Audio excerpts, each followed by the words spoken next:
धनुषाक हंसपुर नगरपालिका वार्ड 2 बकचौरा में ब्राह्मण समाजक लेल बनाओल जा रहल सार्वजनिक दलान विवाद में पड़ल अछि। नगरपालिका नदी आ किछु निजी जमीन अतिक्रमण क दलान बनाबि रहल स्थानीय सभक आरोप अछि। प्राविधिक टोली एतऽ भौतिक संरचना नहि बनाबऽ प्रतिवेदन देने अछि, मुदा निर्माण जारी अछि। की छै तऽ स्थानीयवासीक उपराग तथा नगरपालिकाक स्पष्टीकरण। धनुषाक हंसपुर नगरपालिका वार्ड 2 बकचौरा में अवैध रूप में दलान निर्माण कार्य भ रहल स्थानीय सभक आरोप अछि। वार्ड 2 बकचौरा स्थित अहरी नदी के जमीन आ किछु स्थानीयवासी के जमीन हंसपुर नगरपालिका अतिक्रमण करैत अवैध रूप से ब्राह्मण समाजक दलान बना रहल स्थानीयवासी सब आरोप लगौलक अछि। दलान निर्माण से पहिने अपना सब संग सहमति नहि लेल गेल, नदी के जमीन आ निजी जमीन नहि अलग कयल गेल सेहो स्थानीय सभक उपराग अछि। नदी प्राकृतिक संपदा रहला से एकरा भरि क भौतिक संरचना निर्माण केनाई अवैध रहल सेहो ओ सब बतौलक अछि। ब्राह्मण समाज में एकर बैसार मतलब ओहन रूप से उपभोक्ता समिति जे भेलै तहमे छल फल नहीं भेलै। ई निहित रूप से कहबै तऽ उपमेयर साहब अपन अनुसार में ओहि नदी के भरि क और जे छै से ओहिमे ब्राह्मण समाज के दलान बनाबऽ के ओ आगा बढ़ेलकै। ओहिमे जे छै जखन ओ जमीन ओहिठाम हमर जमीन पड़ैए, जखन भरबैत रहै तऽ हम हुनका रोकलिए जे अहाँ जमीन छुटिया दियौ, नदी कतेक छै और निजी जमीन कतेक छै, ताहिके बाद बनाउ, आ नहीं तो आरो जमीन सब छै एहिठाम निजी जमीन कीन कऽ आ ताहिके बाद दलान बनाउ।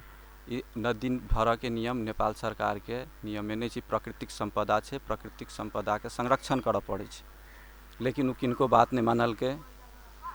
ताहिके बाद हम निवेदन देली तऽ अखन तक सब हमरा कहि रहल ये, मेयर साहब कहलथि, एहिठाम के हाकिम साहब कहलथि जे छल फल में बजायब। एक बेर जे छै से छल फल के लेल हमरा बजेलक, लेकिन मेयर साहब ओहिमे नहीं रहथि। न्यायिक समिति के अध्यक्ष होइ छै उपमेयर साहब, ओ कहलखिन जे अहाँ आउ छल फल में कहि कऽ। हम कहलिए हम जा तक मेयर साहब नहीं रहता तक हम ओहिमे जे छै से नहीं बैसब। मेयर साहब के बजाउ, हम बैसै छी, छल फल करऽ के लेल तैयार छी। लेकिन तहिया से नहीं मेयर साहब बैसलेथ, नहीं हाकिम साहब बैसलेथ, और जबरदस्ती रूप से अहाँ के ओहिठाम जे छै से अहाँ के नदी भरि कऽ और कोनो जमीन तमीन नहीं छुटिया कऽ ओहिठाम जे छै से अहाँ के बनाबि रहल छै। अखनी नदी वर्तमाने है नक्शा तक्शा सब कटायल है, तो नदी के भरि के जबरदस्ती बघारा बनाबि रहल है। अतबे के पानी देने है उ नदी में से अखनी नदी 50 हाथ चौड़ा है। वो केकरो बात नहीं सुन के ओकरा एगो दूगो अपन आदमी है तकरा लग के वो काम कर रहे है। नहीं वार्ड हाउस के बात सुनी है, नहीं मेयर साहब के बात सुनी है, नहीं वो केकरो नहीं बात सुन के अपने दशाभावी से मनही से करी है।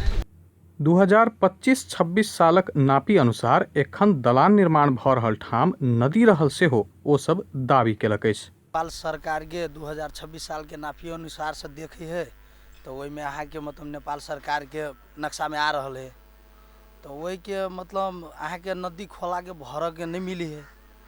ये नदी नाला जे भर रहल है आ ब्राह्मण समाज के कुटी जे बनाब रहल है वो सरासरी गलत है।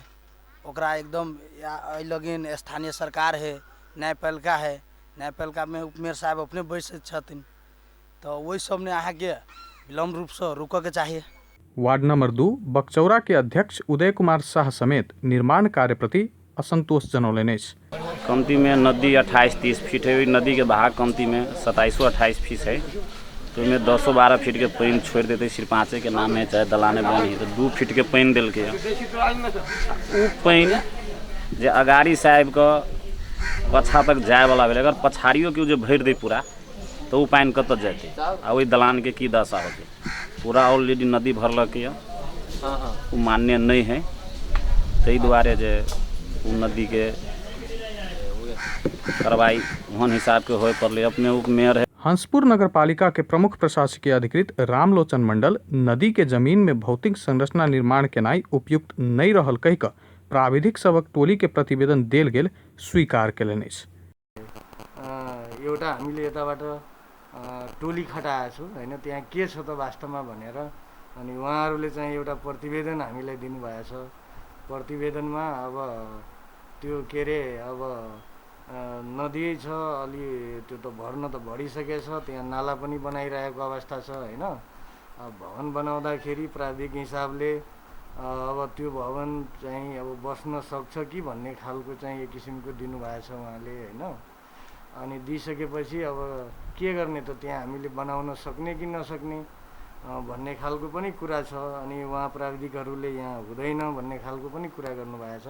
प्राविधिक दृष्टिकोणले यो हुँदै होइन, यो गर्नै हुँदैन, यहाँ बनाउनु हुँदैन भन्ने खालको चाहिँ उहाँले प्रतिवेदन दिनुभएछ। तैपनि हामी विभिन्न कोडबाट त्यहाँ के हो कसो हो बुझ्दैछु, अहिलेसम्म अब बुझ्ने क्रममै छौँ हामी। एम्हर हंसपुर नगरपालिका के उपमेयर रेणु झा नदी के उकास भ गेला सँ ओतऽ दलान बनाबि रहल बतौलनि अछि।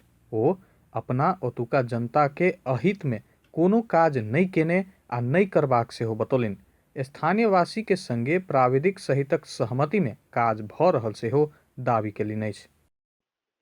नदी में बहा के चलि गेलै तऽ अखन नदी उकास भऽ गेल छै जे हमर नगर पालिका लग में अरही नदी छै, ओ ओहि मुँहे घुमि के चलि गेल छै। ओ घुमलो अहाँके विश्वास भऽ गेलै आ ओहि ठमन अथी दलान बनाबला सार्वजनिक जगह चाही आ ओहि लए नेपाल सरकार के जगह छै, ओहिमे से एकटा स्थानीय सरकार तऽ हमहूँ छियै, तऽ हम ककरो जगह अतिक्रमण कऽ लेबै आ रहि गेलै जे ओ एकटा निवेदनों में लिखने छै जे संप्रदा हानि गरेको, तऽ संप्रदा सेहो समुदाय ला होइ छै आ ई संप्रदा तऽ छैहे नहीं, तऽ उकास भऽ गेल छै नदी के। आ कहि तऽ देलहुँ जे 36 CM के जे 35 कहा गेल 36 CM हेम पाइप संगे पानि बहै छलै, ताहि लए सबसे पहिले हमसब नाला बना देलियै जतऽ अहाँ उपस्थित भेल रहियै, फोटो लेबऽ आयल रहियै। तऽ हमसब कतऽ अतिक्रमण कर, हमरा अपन निजी चीज छै जे अतिक्रमण कऽ लेबै। ओ एतऽ के ब्राह्मण सबके 90% ब्राह्मण के सहमति से 4 घर हलवाई, 4 घर बेलदार, 4 घर हजाम, हिनका सबके कतौ नहीं छै टोल में दलान, ताहि दुआरे 20 लाख रुपया योजना के देने छलियै हम। हम सब बिना इस्टीमेटर के बनेने छै, तऽ हमरा सब लग में सबूत जेतै कि हम सब कतऽ से लऽ एलियै इस्टीमेट। इंजीनियर दिनेश मंडल के सिग्नेचर चाही छै ओहिमे, ओवरसियर विनोद मंडल एतऽ आबि कऽ नहि तो जोइस कऽ सबटा इस्टीमेट बनेने छै आ इंजीनियरो हमही छियै की।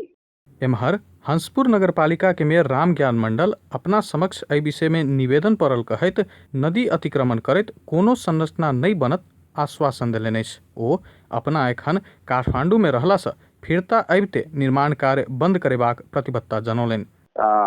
ब्राह्मण समाज के प्राकृतिक के नीच के कोई नहीं बना सके, वो स्वयं नगर प्रमुख क्या नहीं रहो, वो प्रमुख क्या नहीं रहो, अन्य निर्वाचित पदाधिकारी क्या नहीं रहो, ई सबे के लागी हित ने छै।